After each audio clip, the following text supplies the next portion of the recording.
आ मामूर मोर संपर्क थिला मामूर मोर live in रोतलु even तांको चाकरानी सहित भी तांकर इलीगल रिलेशन सेटा मु जानिया को पाइली ए बहुत एक्सट्रीम लेवल मते बाडेइची पिटी एमती कि गोटे दिन मु उपास रे भी रहिची छुट्टी घोसाड़ी की मते बाडी कि बाहर छाड़ी देके आस तो बापा मागणार बाहागर कर दिला तो माने बहुत अपशब्द मो डैडी मम्मी माने मो पेरेंट्स को से यूज करे सब पर भी मु भाबितली मो संसार माने भांगी न जाऊ बंचू नॉट एट ऑल मुझे डिवोर्स देवी ना ताकू किंतु मते सैलरी रु जेतिकी मो प्राप्य दबा कथा से दे सरकारी बाबू चाकरी करथिले सरकारी यार भितर विवाह कले विवाहर किछि दिन पर अन्य महिला सहित शारीरिक संपर्क रखिले एभली किछि अभियोग आनिछंती जणे महिला सीधा सका में आलोचना करबा मैडम कोन हेछि घटना आज्ञा नमस्कार मु मंचेश्वर थिबा ईस्ट कोस्ट रेलवे मो husband Suprabhat Mallick as a senior section engineer भाव में बर्तमान कार्यरत तांको मो मैरिज होता जून 30 2020 2020 बाहागर पर अगस्ट मसठू मुझे जाना पाइली निज भाणीजी मो सासू प्रमिला मल्लिक तांकर भौणीर झील सॉरी झीआरी झील सहित तांकर बेड रिलेशन थिला सेटा को मु बारंबार अपोज कली ता बाद भी फोन रे बहुत सारा झील सहित गपिबा तापरे माने जो मान को बाहर को बुले नबा सेरा मु तांको सहित थिला बेले बहुत थोर तांको माने अपोज करची किंतु मो कथा मानंतिनी ता बाद तो बापा मागणार बाहागर कर दिला तो माने बहुत अपशब्द मो डैडी मम्मी माने मो पेरेंट्स को से यूज करे सब पर भी मु भाबितली मो संसार माने भांगी न जाऊ बंचू सेमती है थे मो ए बहुत एक्सट्रीम लेवल मत बाडेइची पिटी एमती कि गोटे दिन मु उपास रे भी रहिची छुट्टी घोसाड़ी की मत बाडी कि बाहर छाड़ी देके आसे मो सासू प्रमिला मल्लिक संपूर्ण भाव में इनवॉल्व से बहुत कोऑपरेट करती पुअर ये सब इलीगल जिनस को तापरे मु कहला परे मो मामू मो मम्मी की डाकिकी मत कहले तू 7 दिन पई जा तापर हम तते डकेबू तब 7 दिन पे मु घर को आछि ता बाद जत्ते बेले मो मामू फोन करिवे कि मम्मी फोन करिवो जे हम झियो ने केबे छाड़ीबू एमते कहले आज जमी माप अछि हम के लास्ट एप्रिल 19 रे मु जाइथिले मो सासू घर को 2021 कथा मु कहूची बहुत डिस्ट्रीब्यूट हैला मोर भिणई माने मो हस्बैंड कर ब्रदर इन लॉ तो तांको ना प्रशांत मल्लिक आ भौणी जयंती मल्लिक तांको उपस्थिति रे मो पी सासू पी ससुर समस्त उपस्थिति रे मो बापा मां को से अपशब्द व्यवहार करी विदा कर देइछंती घर बाहर को इवन मो सासू बाहर पत्र मु जहाँ भी नहीं जाइथिली बापा घर तरफ ताको आनी बाहर थोई देइछंती मो हस्बैंड समस्त सामने मते बाड़े भी छंती सेठी सेटा समस्त सामने बाड़ेबार प्रूफ भी अच्छी मो समय आसले सब आपको शो करी तापर मुझे घर को आसिली गोटे पर गोटे मु जानिया पाइली मो भिणई जो प्रशांत मल्लिक माने मो हस्बैंड कर ब्रदर इन लॉ सी तांकर बाहागर भितर भितर से खोजुछंती गोटे जगह बालुगाँ ठीक करथिले सेठी मुझे पहुँचली माने से चाहूछंती जे तार डिवोर्स न हो आमे भितर भितर कर देबो से जानि परिबनी आ से सेटा जाननते जे तांको माने ये रेलवे रे एम्प्लॉय सेटा हेई परिबनी बट मु तांको एई सब जिंस बहुत अपोज करे जे नाही एटा ठीक नुहे मु घर को आसिला परे तांकर ए सब जिंस बहुत बढ़ी चला इवन तांको चाकरानी सहित भी तांकर इलीगल रिलेशन सेटा मु जानिया को पाइली चाकरानी सहित लास्ट 2023 मार्च मासर कथा मु कहूछु जो जानिले मु बहुत बहुत चेष्टा कर बुझे ठीक नुह तापर आउ गोटे झील को ताकू बाहागर प्रतिश्रुति देकी ये करी जगतपुर गोटे झील सेठी भी मुझे धरली बारंबार बारंबार माने यहाँ 4th and 5th time last आज जो मु आसी सी हूँ निज भाणीजी आज्ञा निज भाणीजी ता घर जगत सिंहपुर माछगाँ बापा ना नीलांबर मल्लिक झील सिलू ता सहित तार 6 मास रिलेशन थिला दी जन म्यूचुअल कंसेंट रे से 27 तारिख दिन दी जन जाक फेरार हो जाते सेटा मु एनी हाउ जेहेतु आम फैमिली रिलेशन भितर जाना पाइली दी जन जाक फेरार हो जाते मो हस्बैंड सुप्रभात मल्लिक तार एत साहस मो सासू प्रमिला मल्लिक कोऑपरेशन रे ताकू नहीं कि मो सासू घर आज्ञा जोड़ा केन्द्रापड़ा सदर थाना अंतर्गत पुरुषोत्तमपुर श्यामसुंदरपुर पाखे सेठे मो सासू घरे जो मु बाहर जाइली पहरदिन राति घरे आनी रखिंट कौन से सूत्र आम जापारू से धरा से आरेस्ट हो सदर थाना को जाते जेहतु नयापल्ली थाना केसटा रेस्ट होता सॉरी रेस्ट होता फरवर्ड होता नयापल्ली थाना काली राति जो मुझे आसिकी ये करी स्टेटमेंट देली सब ठीक ठाक था झील भी सब जिन तार मानिला जे नाई मामू सहित मोर रिलेशन 6 मास था आ मामू मत बाहापी कही मुझे राजी जाती मुझे पचारि तू तो जाचु मत तो माई माई डाकू भल से तोर मोर रिलेशन तू केमी कल मामू सब कले मुझे भाविली जे बाहागर होगा सब जिन ठीक हो मुझे डिवोर्स तो मुझ समस्त सामने कहूँ डिवोर्स मुझे देवी ना हबार प्रश्न उठुनी तो तापर से सेठू तांको भितर म्यूचुअल कंसेंट भितर से फेरार हो गला 8 दिन गोटे पुओ झील गोटे जगार रहिला परे धरा होके आसिले अबिका तार कोर्ट फॉरवर्ड हबा आज ही थिला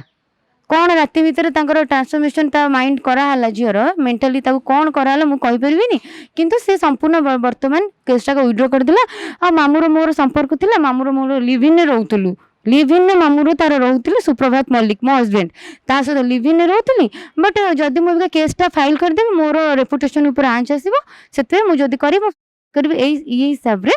आज नयापल्ली थाना आसिकी से विड्रो करी माछ गाँ जगतसिंहपुर ता घर तो मु चाहूँ मत ये आज्ञा कौन न्याय मिलला मु तो 5 वर्ष है मो बाप घर अच्छी किसी भी गोटे सिंगल पेनी भी मो स्वामी मत दौनी किसी भी मत मिलूनी उल्टा माने मेंटली हारास गोटे पर गोटे झील गोटे पर गोटे झील कौटी को झील को धरी बुले कौटी को झील को धरी बेल्ट पार्टनर पूरे मुझे रेड हैंडेड ताको धरली 1 नाइट स्टांड करते जिम रे गोटे झील सहित आउ तो मुझे बहुत सारा झील सहित इलीगल रिलेशन तो मु कहया कथा कौन हम कौन नहीं तो अलग कथा मुझे तो डिवोर्स देवी मत दरकार से फॉरवर्ड हो जदि से आज ही एटू रेड हैंड माने पूरा फ्री हो जाऊँ तार आ गोटे साहस बढ़ी जाऊँगी से माने मो जीवन तो नष्ट करदेला मोर आउ किसी ना लाइफ रे से कौन कर सी जाकि आउ गोटे माइंड रे भी चलू थे आज्ञा से एठू बाहर पर आउ गोटे कौ नेक्स्ट कौ झील को केमती टार्गेट कर से गोटे पर गोटे झील केमती बुलाए आपण स्वामी ये जो खराब प्रकृति शारीरिक संपर्क पर महिला प्रति रखुची आप जान नथिले कि मुझे जान नी बाहागर पूर्व तो केबे भी नॉलेज नाला बाहागर पर मुझे अवस्था जानी बहुत थर तागिद कर बहुत बुझा चेष्टा कर तो बुझा नाराज एमती मत कह तू 25 लाख टका तो मुझे रखी फिक्स तू मत डिवोर्स दे दे तो तुमको बाहर डिवोर्स देव कि मो हजबैंड को स्त्री जो मर्यादा अच्छी स्त्री जो कर्तव्य अच्छी से पालन कले कि जो आपको डाइवर्ट नहीं नहीं नहीं सब एपर्यंत भी मो बाप घरे 4 इयर्स एभव बोले मो बाप घर रोच तथापि तार शंखा सिंदूर पिंधुची आ केमी करता आज्ञा सी जदि सी से मत धोखा दौर कि मुझे धोखा देनी मुझे लयाल अच्छी गोटे जिनस हूँ बारंबार आपण को बह कले बारंबार जड़े युवती आउ जड़े युवती चेंज परिवर्तन कले ये जिनस कहीं कहूला आप बाहर आप जापारे आप स्वामी एमती खराब प्रकृति अच्छी नहीं आज्ञा मु बाहागर पर मो कर्तव्य जहाँ करवा कथा करी स्वामी स्त्री भितर झगड़ा हाँ यहाँ तो कमन से कथा नुहे बट तार से हैबिट से हैबिचुएटेड आ ताको कोऑपरेट करंती मो सासू प्रमिला मल्लिक कंप्लीटली हाँ ए नहीं आपन को सासू ससुर को जणैथिले आपन को परिवार लोक को जणैथिले हाँ हाँ मो सब माने सेठी मु जेतोल मो सासू घर थिली मो प्रथम मो सासू ही जणैथिली माने प्रमिला मल्लिक ताऊ जणैथिली जे माँ एमती एमती सब होउची मते से बाडौची मो अमनीष भलिया बाडौची चुट्टी घोसारी की पिटुची तो तमे किछि समाधान कर ना पुओ पिलाटा बाडौची से चली जीवनी तमे तो सही संभाली रही जाओ सही संभाली तो रहूची रहिले तेटु विदा कर दिले सासू घर बहुत ट्राई करछिन मो घर लोक बहुत ट्राई कर इंटेंशन हूँ बाहर करदेला आम आ गए पुओ को बाहर करूँ से आज्ञा के करदेवी बाहर से स्वप्न से भूली जातु किंतु मत मो न्याय दरकार एंड मत मो प्राप्यटा दरकार कथा जो आपण स्वामी अन्य महिला सहित शारीरिक संपर्क रखिले आप अभियोग कर जिन आपको स्वामी की जन आप परिवार लोक को जन शाशु थाना लिखित अभियोग देती नहीं नहीं मुझे थाना किसी देनी कहीं मो घरटा को एक्चुअली भांगी चाहूनी गोटे जिन मैडम जे ये जिनसा आप स्वामी की बुझे जे यहाँ खराब प्रकृति जे आम स्वामी स्त्री चलचे बह होचे पुणी अलग कहीं महिला सहित आप शारीरिक संपर्क आज्ञा सर मुझे ऊपर काउनसिलिंग होता है बुझे एसबू जिन दिस इज टू मच आ करना जहाँ है हौ जहाँ मुझे जेहेतु बाहर लीगल वेडेड वाइफ तोर तो एगुराक एटू स्टॉप बट से निजे मुहर मानी मुझे अवॉइड कर अवॉइड कर कन्फ्यूजन ये सब बाहर अबुझा हेले स्वामी अबुझा माने गोटे से कहूँ मोर माने मो स्टेट ऑफ माइंड मोर बर्तमान ठीक नहीं मुझे कौनटा कहि कौन नहीं मुझे स्थिर कर बुझे पाइले कि स्वामी जो हाँ मु तो मो लेवल बेस देटा तेणी कि मुझे कहीपरि तथे मुझे चेष्टा कर बुझे कौन चाहूँ मु चाहूँ आज्ञा से दंड पाऊ से फॉरवर्ड हवा दरकार आ जदि फॉरवर्ड न हो मत मोर जो प्राप्य मु 5 वर्ष बाप घर रोची तो मत मोर दरकार कि डिवोर्स नुहे नॉट एट ऑल मुझे डिवोर्स देवी ना कि मत सैलरी रू जी मो प्राप्य दवा कथा से दे मोर चलि केमती मो माँ ना मु घरे सिंगल डॉटर तो मुझे केमती चलि मु completely depended on my parents तो मु चलियाटा बहुत कष्ट करोची से मते दियंतु से तांकर जहाँ करंतु किंतु डिवोर्स आशाटा जो रखी मुझे देदेवी सेटा तो ए जन्मर संभव नुहे ଆପଣ ବିବାହ କଲେ ସେତେବେଳେ ଆପଣ ଜାଣିନଥିଲେ ସେ ପିଲା ଏମିତି କାଟାଗୋରୀର ଏଇଭଳି ସବୁ ବ୍ୟବହାର କରୁଛି ଅଲଗା ଝିଅଙ୍କ ସହିତ ସମ୍ପର୍କ ରଖୁଛି। ସେଟା ମୁଁ ଜାଣିବାକୁ କେବେ ବି ମୋତେ ସେ ଦେଇ ହିଁ ନାହାନ୍ତି, କାରଣ ତାଙ୍କ ସହିତ ମୁଁ ସେମିତି କେବେ ବି କ୍ଲୋଜ୍ ହେଇନି ଯେ ତାଙ୍କର ପାଷ୍ଟ କଥା କି କ'ଣ ଜାଣିପାରିବି। ତ ଯେତେବେଳେ ଗୋଟେ ଘରେ ରହିଲି ତାଙ୍କ ନେଚର ଜାଣିଲେ ଏକ୍ସଟ୍ରିମ୍ ଲେଭେଲର ଇଗୋ ଆରୋଗେଣ୍ଟ, ସେ କାହାକୁ ଖାତିର କରନ୍ତିନି, ବ୍ୟବହାର ତାଙ୍କୁ ଜଣା ନାହିଁ। ସେ କେମିତି ମାଆକୁ କେମିତି ବ୍ୟବହାର, ଶାଶୁକୁ କେମିତି ବ୍ୟବହାର, ସେଟା ସେ ଜାଣନ୍ତିନି। ତ ସେଇ ସବୁ ଆଉ। ତାଙ୍କ ବାପା ମା କାହିଁକି ଚାହୁଁଥିଲେ ଯେ ଅଲଗା ଆପଣଙ୍କୁ ବାହାର କରିକି ଅଲଗା ବୋହୂ ଆଣିବେ ବୋଲି? ମୋ ଶ୍ୱଶୁର ବହୁତ ଭଲ ଲୋକ ଥିଲେ, ଶ୍ୱଶୁରଙ୍କର କିଛି ଅସୁବିଧା ନାହିଁ। ଶ୍ୱଶୁର ଏଇ ଟେନସନରେ ଲାଷ୍ଟ 1.5 ଇୟର୍ସ ହେଲାଣି ଚାଲିଗଲେଣି। କିନ୍ତୁ ମୋ ଶାଶୁଙ୍କର ଭାରି ଇଚ୍ଛା ପୁଅକୁ ଆଉ ଗୋଟେ ବାହାଘର କରିବେ। ଆପଣ ଯୋଉ କହୁଛନ୍ତି ଆପଣ ଶାଶୁଙ୍କର ଇଚ୍ଛା ଥିଲା, ଏମିତି କାହିଁକି ଶାଶୁଙ୍କର ଇଚ୍ଛା ଥିଲା? ଆପଣ କିଛି ଶାଶୁ ଘରେ କିଛି ଖରାପ ମାନେ ଝଗଡ଼ା ଫଗଡ଼ା କରନ୍ତି କି ଶାଶୁ ଶ୍ୱଶୁରଙ୍କ କଥା ମାନନ୍ତିନି ଯୋଉଥିପାଇଁ କି ତାଙ୍କର ଅଲଗା ଇଚ୍ଛା ଥିଲା? ଆଜ୍ଞା ମୁଁ ସେଠି 7 ମାସ ରହିଛି। 7 ମାସ ଭିତରେ ମୁଁ ଏମିତି କ'ଣଟା କରିଦେଲି ଯେ ଜଣେ ମୋ ଜୀବନଟାକୁ ନଷ୍ଟ କରିଦେବ ବୋଲି ଭାବି ମୋତେ ମୋତେ ବିଦା କରିଦିଏ, ଆଉ ଜଣଙ୍କୁ ବାହାଘର କରିଦେବ। ମାଡ଼ ମାରିଛନ୍ତି। କେବଳ କେବଳ ମୁଁ କହୁଛି ମୋ ସ୍ୱାମୀ ହିଁ ମୋତେ ମାରେ। ସୁପ୍ରଭାତ ମଲ୍ଲିକ ସିଏ ହିଁ ମୋତେ ମାରନ୍ତି। ଆଉ ସେଇଟା ବି ମୋ ଶାଶୁଙ୍କର ଇଏରେ, ମାନେ ଶାଶୁଙ୍କ ମାନେ ତାଙ୍କର ବହୁତ ହାତ ଥାଏ। ହଁ ସପୋର୍ଟ ବହୁତ ଥାଏ। ଆଉ ତାପରେ ବି ତାଙ୍କୁ ବହୁତ କୋଅପରେଟ୍ କରନ୍ତି ମୋ ବଡ଼ ନଣନ୍ଦ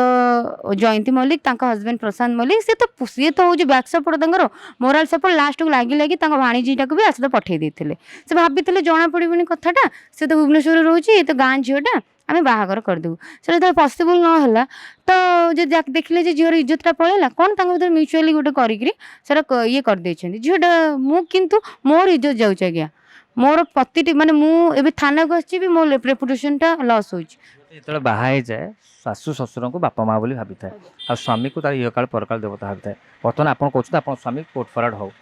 ଆପଣ ସେ ଶଙ୍ଖା ସିନ୍ଦୁର ଯେଉଁ ରହୁଥିଲା ସେ ଶଙ୍ଖା ସିନ୍ଦୁର ଆଉ ଦାଗ ରହିବ? ଶଙ୍ଖା ସିନ୍ଦୁର ଆଜ୍ଞା ମୁଁ ତା ନାଁରେ ପିନ୍ଧିଛି ଆଉ ପିନ୍ଧିବି ମଧ୍ୟ। କିନ୍ତୁ ଦେଖନ୍ତୁ ଏଇ ଯେଉଁ ପରିସ୍ଥିତିଟା ଆସିଛି, ସେତିକି ଜଣେ ଏକ୍ସଟ୍ରିମ୍ ଲେଭେଲ୍ ସହିଲା ପରେ ମୁଁ ଯଦି ଚାହିଁଥାନ୍ତି 2021 ପରଠୁ ଆମ ଘରେ ଅଛି, ମୁଁ ଏଇଟା ମିଡ଼ିଆ ଫ୍ଲାସ୍ କରିକି ତାଙ୍କୁ ବ୍ଲେମ୍ କରିବାର ଯଦି ଉଦ୍ଦେଶ୍ୟ ଥାନ୍ତା କରିନଥିଲି, କାରଣ ମୋ ଘରଟା ବଞ୍ଚିଯାଉ। ଆଜି ଏକ୍ସଟ୍ରିମ୍ ଲେଭେଲ୍ ହେଇଗଲା, ସେ ଏବେ ଉପରେ କହୁଛନ୍ତି ମୁଁ ଯେହେତୁ ଗୋଟେ ପୁଅ ତ ମୋତେ ଗୋଟେ ସପୋର୍ଟ ଦରକାର, physically morally and mentally support ଦରକାର। ମୁଁ ସେଇଥିପାଇଁ ମୋ ଭାଣିଜୀଟାକୁ ନେଇ ପଳେଇଲି। ନାମକୁ ମାତ୍ର ଆପଣଙ୍କୁ ଶଙ୍ଖା ସିନ୍ଦୁର ପିନ୍ଧେଇଲେ, କିନ୍ତୁ ଅନ୍ୟ ମହିଳାଙ୍କ ସହିତ ତାଙ୍କର ଶାରୀରିକ ହଁ ଲାଇକ୍ ଦ୍ୟାଟ୍, ସେଇଟା ହିଁ ମୁଁ ଶଙ୍ଖା ସିନ୍ଦୁର ତା ନାଁରେ ପିନ୍ଧିକି ମୁଁ ମୋ ବାପା ଘରେ ଅଛି। ମୁଁ ତ ମୋର ଅଛି, ସେ ତାର ସେପଟେ ଗୋଟେ ପରେ ଗୋଟେ ବାରମ୍ବାର, ଏଇଟା ଥରେ ନୁହେଁ, 2 ଥର ନୁହେଁ, ବାର। ନିହାତି ଭାବେ ଶୁଣୁଥିଲେ ପ୍ରତିକ୍ରିୟା ଯେ ଜଣକୁ ଶଙ୍ଖା ସିନ୍ଦୁର ପିନ୍ଧେଇଲେ ନାଁକୁ ମାତ୍ର ସ୍ତ୍ରୀ କଲେ, କିନ୍ତୁ ଅନ୍ୟ ମହିଳା ଅନ୍ୟ ଯୁବତୀଙ୍କ ସହିତ ଶାରୀରିକ ସମ୍ପର୍କ ରଖିଲେ। ଏମିତିକି ନିଜ ଭାଣିଜୀକୁ ବି ମଧ୍ୟ ଛାଡ଼ିଲେ ନାହିଁ, କାହିଁକିନା ନିଜ ଭାଣିଜୀ ସହିତ ଯେତେବେଳେ ଇଏ ପ୍ରେମ ସମ୍ପର୍କ ଧରା ପଡ଼ିଲା ସେତେବେଳେ ନିଜ ଘର ଲୋକ ସେମାନେ ଲୁଚେଇଲେ ଏବଂ ସିଧାସଳଖ ସ୍ତ୍ରୀ ନାଁରେ ଦୋଷ ଦେଇଗଲେ। ଏଭଳି କିଛି ଅଭିଯୋଗ ଆସିଥିଲା। ବର୍ତ୍ତମାନ ଦେଖୁଥିଲେ ଇଏ ହେଉଛି ନୟାପଲ୍ଲୀ ଥାନା ଅଧୀନରେ ଏବଂ ତାଙ୍କର ମଧ୍ୟ କାଉନସିଲିଂ ହେଲା, କିନ୍ତୁ କାଉନସିଲିଂ ସକ୍ସେସଫୁଲ୍ ହୋଇପାରିଲା ନାହିଁ। ଏବଂ ବର୍ତ୍ତମାନ ସେ ଏକ ପ୍ରକାର ଦାବି ରଖୁଛନ୍ତି ଯେ ତାଙ୍କ ସ୍ୱାମୀକୁ କେଉଁଠି ନା କେଉଁଠି କୋର୍ଟ ଚାଲାଣ କରାଯାଉ, ଭବିଷ୍ୟତରେ ଏମିତି କୌଣସି ସ୍ୱାମୀ ସ୍ତ୍ରୀକୁ ଶଙ୍ଖା ସିନ୍ଦୁର ପିନ୍ଧେଇ ଠକିବେ ନାହିଁ ବା କୌଣସି ମହିଳା ଠକାମିର ଶିକାର ହେବେ ନାହିଁ। ଭୁବନେଶ୍ୱର ଭିଡିଓ ରାକେଶଙ୍କ ସହିତ ପୂର୍ଣ୍ଣଚନ୍ଦ୍ର ପ୍ରଧାନଙ୍କ ରିପୋର୍ଟ, ଓଡ଼ିଶା ଭାସ୍କର।